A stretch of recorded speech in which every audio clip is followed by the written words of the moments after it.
Assalamualaikum warahmatullahi wabarakatuh. Perkenalkan, nama saya Andriani, NIM 2022-0101-030338, Program Studi Manajemen Pendidikan Islam semester 3, kelas MPIB. Ya baik, di sini saya akan menjawab pertanyaan UAS ADM Pendidikan. Jelaskan menurut pendapat Anda apa yang mendasari pentingnya pelaksanaan administrasi hubungan sekolah dan masyarakat dalam mendukung pengembangan lembaga pendidikan. Menurut saya itu pelaksanaan administrasi hubungan sekolah dan masyarakat itu sangat penting karena membangun kerjasama yang erat antara lembaga pendidikan dan lingkungan sekitarnya. Ini menciptakan ikatan positif antara sekolah, siswa, dan masyarakat yang pada gilirannya mendukung pengembangan lembaga pendidikan. Kolaborasi ini tidak hanya menciptakan lingkungan belajar yang lebih baik, tetapi juga memfasilitasi pertukaran informasi, sumber daya, dan dukungan yang diperlukan untuk meningkatkan kualitas pendidikan secara menyeluruh. Jelaskan bagian B, jelaskan jenis hubungan sekolah dan masyarakat dan berikan contoh dari masing-masing jenis hubungan kerjasama tersebut. Jawaban saya itu kerjasama pendidikan itu contohnya seperti workshop bersama antara guru dan orang tua untuk memberikan pemahaman tentang metode pembelajaran baru. Kedua, partisipasi komunitas. Contohnya itu di mana pemberian kesempatan kepada warga sekitar untuk terlibat dalam kegiatan sekolah, misalnya sebagai pembicara dalam acara karir siswa. Ketiga, kemitraan bisnis, yang dimana contohnya itu seperti kolaborasi dengan perusahaan lokal untuk menyediakan program magang bagi siswa dalam bidang tertentu. Keempat, pelayanan sosial, yang dimana contohnya itu seperti program sekolah yang melibatkan siswa dalam proyek pelayanan masyarakat seperti membersihkan lingkungan atau membantu komunitas kurang mampu. Yang kelima, keterlibatan orang tua, yang dimana contohnya itu seperti pertemuan rutin antara guru dan orang tua untuk membahas perkembangan siswa dan memberikan umpan balik. Jenis-jenis hubungan ini baik. Di sini saya akan melanjutkan pertanyaan bagian C, yang dimana pertanyaan tersebut berikan contoh dokumen administrasi sekolah dan masyarakat. Di sini ada contoh format administrasi sekolah atau madrasah yang terbagi itu pelayanan kepala tenaga administrasi sekolah atau madrasah terbagi atas 5. Pertama, buku kegiatan harian. Kedua, surat instruksi kepala sekolah. Ketiga, surat kuasa. Keempat, surat keputusan. Kelima, lembar supervisi administrasi kepegawaian. Pelaksanaan urusan administrasi kepegawaian terbagi atas 5. Pertama, buku kegiatan harian. Kedua, surat keterangan. Ketiga, daftar hadir guru. Keempat, laporan bulanan daftar nominatif pegawai. Kelima, laporan bulanan daftar hadir kerja pegawai. Pelaksanaan urusan administrasi keuangan. Yang pertama itu buku kegiatan harian. Kedua, laporan keuangan barang dan jasa. Ketiga, rencana penggunaan anggaran biaya operasional pendidikan, biasa disingkat BOP sekolah atau BOS. Baik, pertanyaan nomor 2, bagian A, jelaskan pengertian administrasi pendidikan dan prinsip yang harus diperhatikan dalam pengelolaan anggaran serta cara mengimplementasikannya. Baik, di sini saya akan menjawab pengertian administrasi pendidikan. Administrasi pendidikan adalah suatu proses perencanaan, pengorganisasian, pelaksanaan, dan pengawasan kegiatan administrasi dalam lembaga pendidikan. Ini melibatkan manajemen sumber daya personel dan kebijakan untuk mencapai tujuan pendidikan. prinsip pengelolaan anggaran dalam administrasi pendidikan. Yang pertama ada transparansi.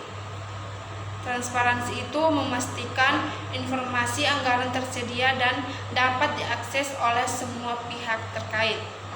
Kedua, akuntabilitas itu menetapkan tanggung jawab jelas terkait penggunaan anggaran dan hasil yang diharapkan.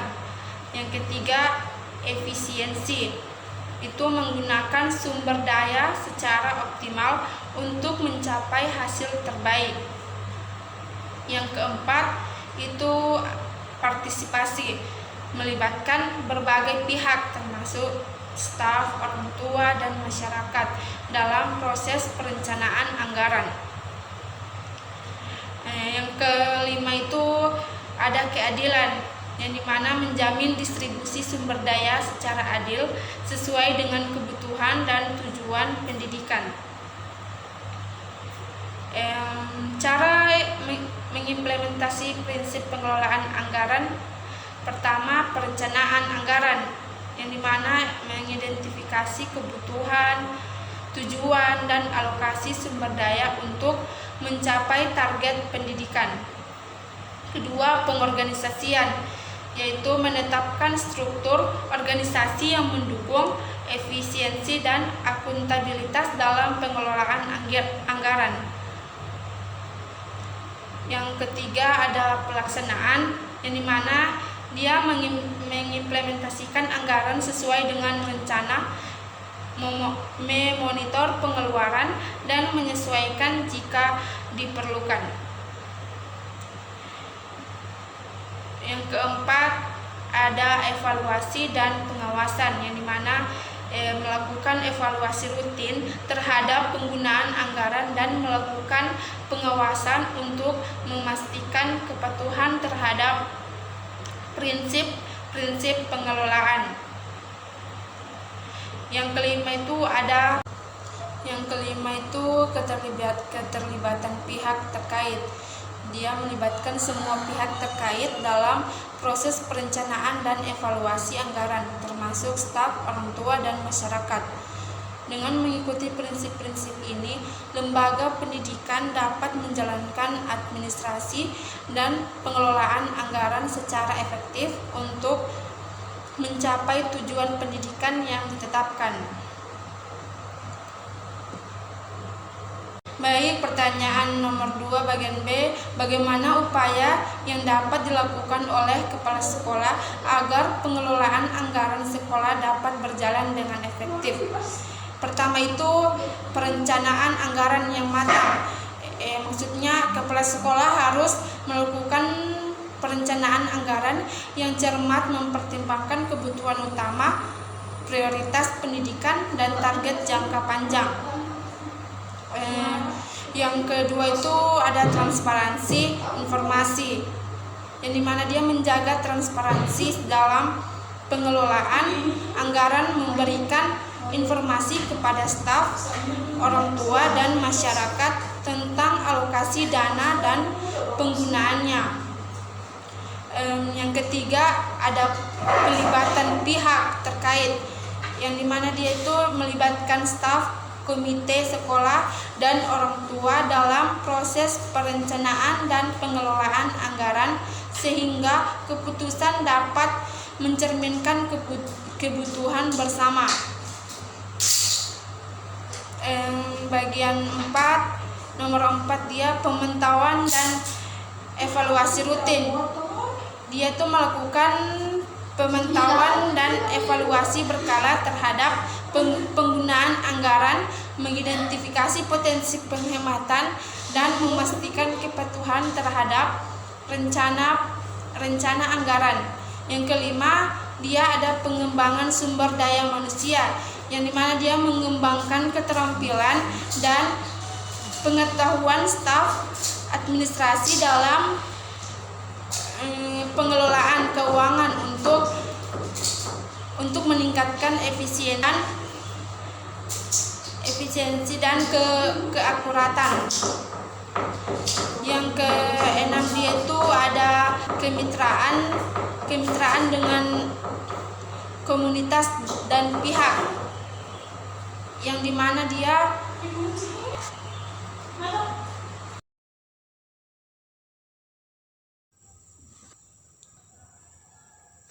yang keenam, dia ada kemitraan dengan komunitas dan pihak eksternal, yaitu dia membangun kemitraan dengan pihak eksternal termasuk perusahaan lokal atau lembaga amal untuk mendukung keuangan sekolah melalui donasi atau sponsor. Ketujuh, dia ada pengelolaan risiko, yang dimana dia memahami dan mengelola risiko keuangan dengan mempertimbangkan. Nomor 3, dia bagian A, jelaskan secara sistematis komponen yang harus ada dalam surat dinas. Pertama-tama kita harus tahu dulu apa itu surat dinas. Surat dinas dia merupakan bentuk komunikasi resmi dalam lingkungan instansi atau organisasi. Berikut adalah komponen yang harus ada dalam surat dinas secara tersistematis, yaitu pertama, kepala surat, di mana dia berisi nama dan logo instansi atau organisasi yang bersangkutan. Kedua, nomor surat, dia itu menunjukkan identifikasi unik surat untuk keperluan arsip dan referensi. Ketiga, tanggal surat, dia menunjukkan tanggal pembuatan surat. Yang keempat, dia itu ada alamat tujuan, yang dimana terdapat alamat lengkap penerima surat. Yang kelima, dia ada perihal, dia itu menjelaskan pokok atau tujuan surat secara singkat. Yang keenam, dia ada salam pembuka, yang dimana salam hormat atau sapaan awal yang sopan. Yang ketujuh, itu ada isi surat, itu dia berisi informasi perintah atau pemberitahuan sesuai dengan tujuan surat. Yang ke-8, ada penutup, di mana dia menyimpulkan isi surat, mungkin mencakup harapan atau permintaan tindakan. 9, tanda tangan, yang dimana dia tanda tangan untuk pejabat yang berwenang dengan menyertakan jabatan dan nama lengkap.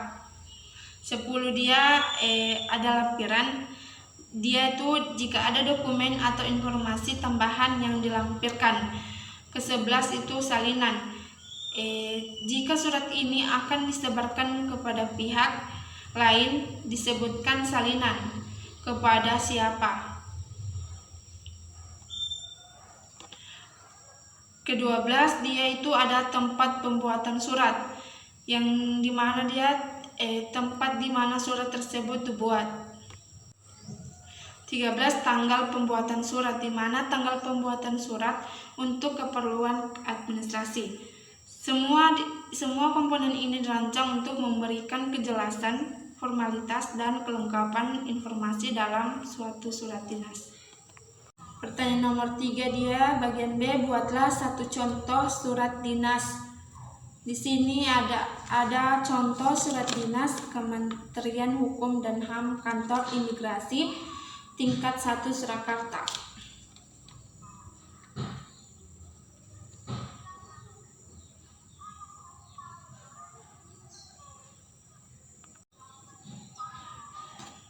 Pertanyaan nomor 4, bagian A, sebutkan beberapa regulasi atau aturan yang terkait dengan standar nasional pendidikan. Beberapa regulasi terkait standar nasional pendidikan di Indonesia antara lain, yang pertama ada Undang-Undang Nomor 20 Tahun 2003 tentang Sistem Pendidikan Nasional, yaitu menyeluruh terkait dengan sistem pendidikan nasional termasuk standar nasional pendidikan.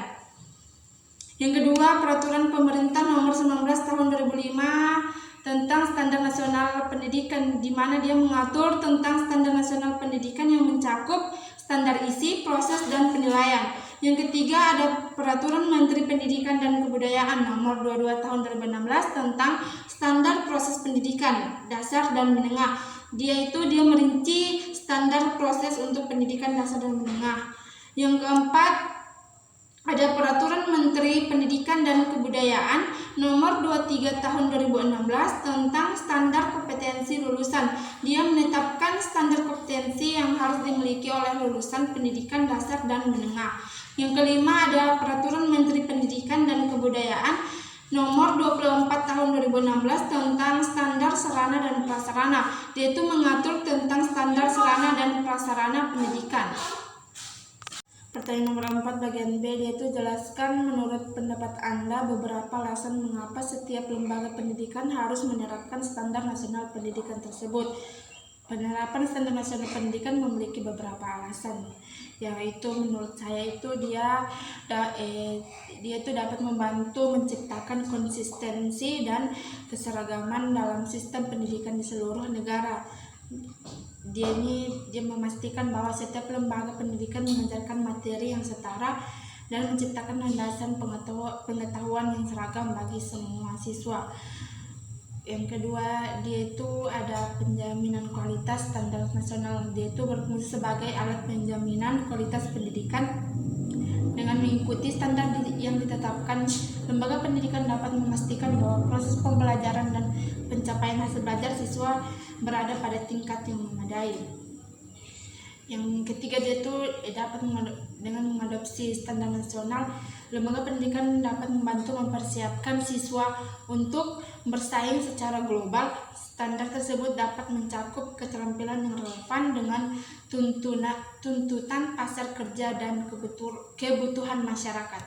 4. Bagian C, sebutkan serta jelaskan 8 standar nasional pendidikan yang dimaksud. Yang pertama itu ada standar isi, di mana dia menetapkan materi pembelajaran yang harus diajarkan di setiap jenjang pendidikan. Yang kedua ada standar proses.